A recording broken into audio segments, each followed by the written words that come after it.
This morning, country music star Jason Aldean is defending his controversial music video after it was pulled from rotation on CMT.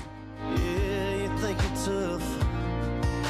Well, try that in a small town. See how far you make it down the road. Critics have blasted "Try That in a Small Town," saying it has a pro-lynching undertone.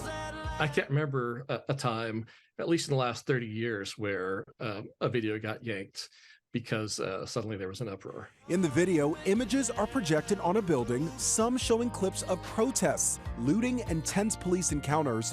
Carjacking old lady at a red light. Pull a gun on the owner of a liquor store. But Aldean fired back at critics, tweeting, "There is not a single lyric in the song that references race or points to it. And while I can try and respect others to have their own interpretation of a song with music, this one goes too far." Critics have also taken issue with the building shown in the video, the Maury County Courthouse, where a young black man was lynched by a white mob in 1927. Aldean says the song is about taking care of your neighbors. Somebody needs some help, you'll get it. In the past, the singer has taken heat for his views. He's been anti-vaccine, anti-masking, and anti-trans, and now pro-guns, pro-running people out of town. But industry experts say don't expect an apology. This kind of mean-spirited song and video has been rapidly applauded by a lot of his fans, and if he apologizes for that, they'll say he backed down.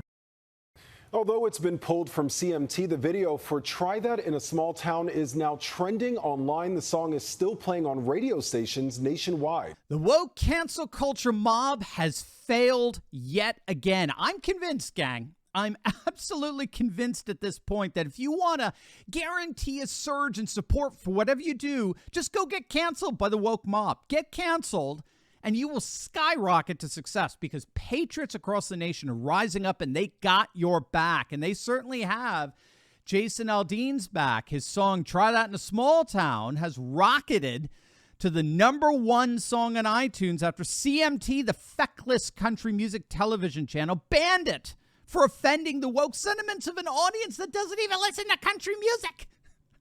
I mean, what do you say? What is this propensity among corporate executives to shoot themselves in the foot over the demands of woke cancel culture? I mean, you got Rupert Murdoch over at Fox firing the single most popular primetime host on cable, Tucker Carlson, for no stated reason. Tucker, to this day, doesn't even know why he was fired.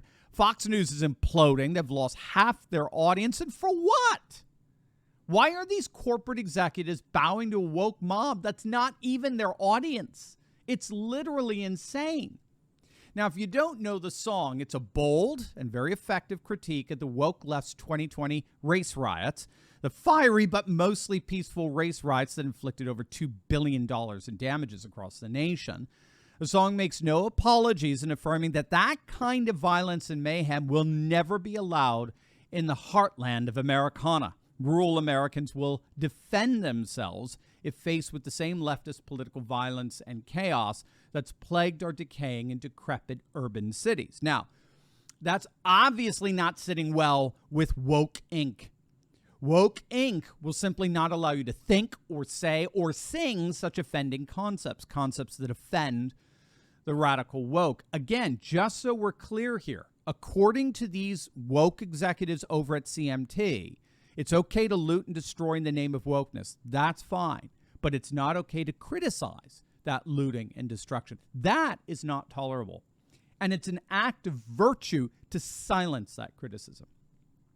But the gatekeepers of all things corporate woke are quickly and painfully learning they're no longer in charge.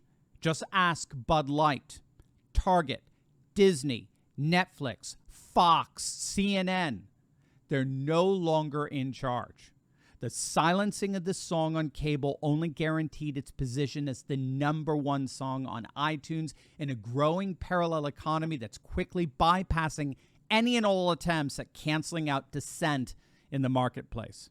As the ABC report pointed out, the song is getting millions of views and listens online, and Jason Aldean is seen as a hero by patriots all across the nation. And that raises the question, are you ready to join the resistance, because I'm leading a group of dedicated, courageous patriots who can lead a spearhead into the heart of the secular globalist establishment. We've punished Bud Light. We've punished Target. We've driven CNN and the legacy media to near bankruptcy. We've forced BlackRock to backtrack on ESG. And now we're seeing our glorious Trump-appointed Supreme Court ending affirmative action and protecting religious liberty.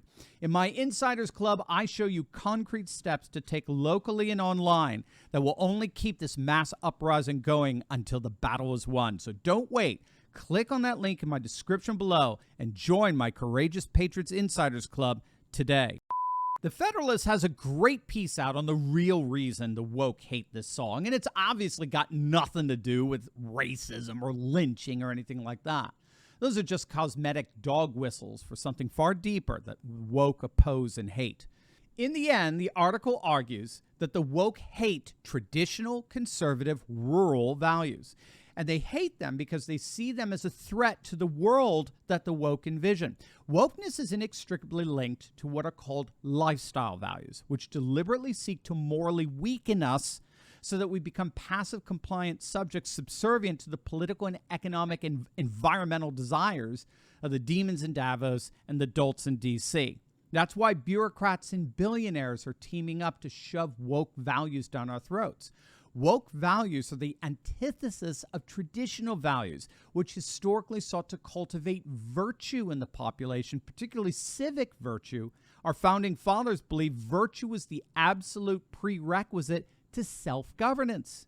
But self-governance is the very last thing that a bunch of bureaucrats in D.C. and billionaires in Davos want when you are a threat to the planet. And so for them, it's imperative that woke values centered in victimhood replace virtue precisely because such victimhood morally weakens the population so that they comply with the political aims of Washington and the economic program of the WEF. That's what we're seeing in our urban areas today. We're literally seeing our Democrat-run cities implode all over the nation. Just walk through virtually any city, and you'll quickly find areas that are just morally keeling over because of the infestation of woke values. And the defund the police movements only hastened their social and cultural demise. By contrast, rural areas are flourishing. They're seeing a population boom throughout the nation.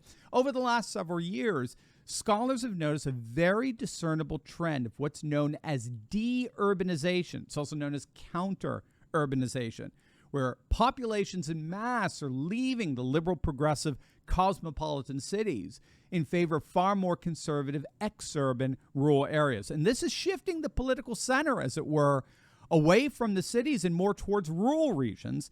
And it's putting this county strategy by patriot Republicans front and center the new political alignment throughout the nation. So all of this is to say that the woke may hate rural values that put a primacy on faith, family, and freedom, but it's precisely those values that are currently building a new flourishing civilization of freedom and liberty, all as the woke world continues to crumble.